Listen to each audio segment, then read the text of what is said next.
ఇప్పుడు కేవలం 7,999K up to 10 kgs వరకు బరువు తగ్గి అధిక బరువు నుంచి వచ్చే ప్రధాన సమస్యలను దూరం చేసుకోండి. పెద్ద సినిమాల్లో హీరోల రెమ్యూనరేషనే ఎక్కువ.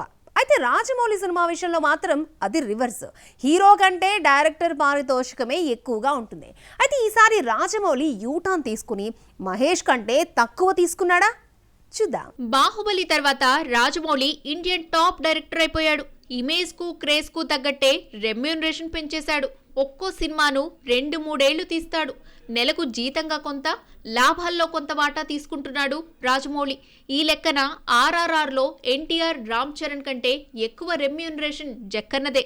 RRR తర్వాత 2 ఏళ్లు గ్యాప్ తీసుకొని 2 ఏళ్ల క్రితం మహేష్తో వారణాసి మూవీని మొదలుపెట్టాడు.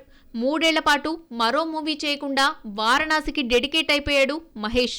లేదంటే ఈ 3 ఏళ్లలో 3 సినిమాలు చేసేవాడు. ఒక్కో సినిమాకు 60 కోట్ల రెమ్యూనరేషన్ చొప్పున 3 సినిమాలకు 180 కోట్ల రెమ్యూనరేషన్ వారణాసికి తీసుకున్నాడని తెలిసింది. మహేష్ వారణాసితో 3 ఏళ్లు గడిపేసినా రెమ్యూనరేషన్ పరంగా వచ్చిన నష్టమేమీ లేదు, లాభమే తప్ప. హీరోల కంటే ఎక్కువ తీసుకునే రాజమౌళి వారణాసి కోసం తక్కువే తీసుకుంటున్నాడట.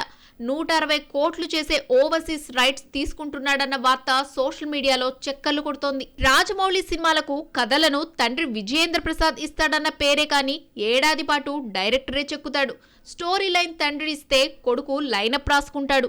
మరోవైపు ప్రతిదీ మేకింగ్ నుంచి ప్రమోషన్ వరకు, బిజినెస్ నుంచి రిలీజ్ వరకు అన్ని తనే దగ్గరుండి చూసుకుంటాడు.